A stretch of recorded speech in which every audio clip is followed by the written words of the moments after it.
What's up, everybody? We got a lot to cover today, so let's get right to it. First off, the big news this morning.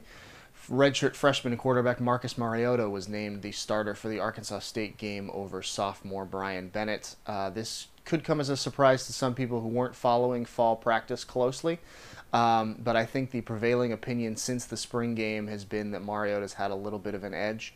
There's been some talk about the possibility of Brian Bennett transferring. I don't see that happening this year. I just don't see the merit in it.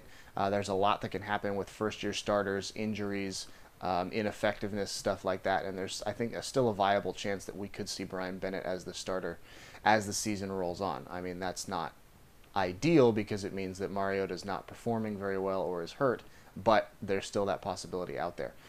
So I think our prospects are good with two very, very good quarterbacks going into the 2012 season.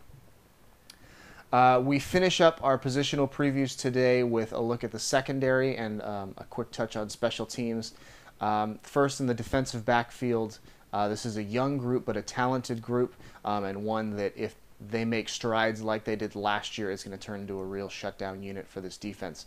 At corner, we have Terrence Mitchell, who really turned into a very, very reliable cover corner at the end of last season.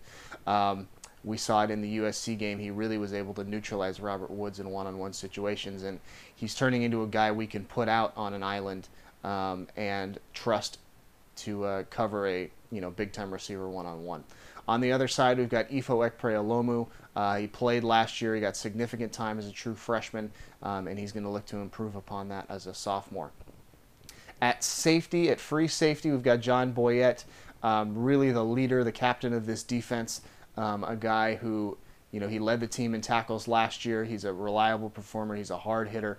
He's a ball hawk, and really he's the sheriff of that defense back there, and really is what's going to keep all the guys together. Replacing the departed Eddie Pleasant at Rover, it looks like Brian Jackson is going to get the first shot at that. Jackson's been a hard hitter. He's been a special teams standout, and he's going to get his real first shot at significant playing time in the defensive backfield. We could also see Avery Patterson back there as well. We saw a lot of him in 2011, and he'll look to make some more progress this year. Other backup names to look out for, Eric Dargan backing up Boyette, and at cornerback, Troy Hill will look to be on Efo's side, possibly in a nickelback situation or just to give Efo a blow. And finally, we turn our attention to special teams. This is a group that returns all the key skill guys. At kicker, we've got either Rob Beard, who was the starter in 2010. He was hampered by a leg injury last year, or Alejandro Maldonado, who was the starter in 2011. Beard's got the bigger leg. Maldonado might be a little more reliable from in close. I'd expect to see Beard on kickoffs, and it remains to be seen who is going to take over the bulk of the kicking duties.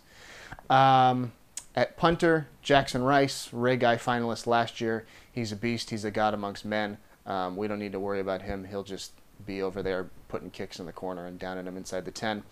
At returners, we lose LaMichael James as a punt returner, but seeing as the key attributes of a punt returner are really fast and really shifty, and we've got about 2 or 3 dozen guys like that on the roster, I don't think it'll be that big of a stretch to replace him. We won't see a big drop-off in production. That might be Kenyon Barner stepping into that role. It could be DeAnthony Thomas returning punts, and it could be somebody else. It could be Josh Huff. It could be Ifo Ekpre-Olomu. Could be Keenan Lowe, Dior Mathis. There's a lot of options there. At kick returner last year, we saw it was mostly DeAnthony Thomas and Josh Huff. I'd expect to see that again this year. It worked really well, especially DeAnthony being DeAnthony. So that does it for the positional previews and our preseason coverage this year. Next week, we'll take a look at Arkansas State and give you a prediction for the game. 8 days to football. Get excited. AddictedToQuack.com. Go Ducks. Have a good weekend.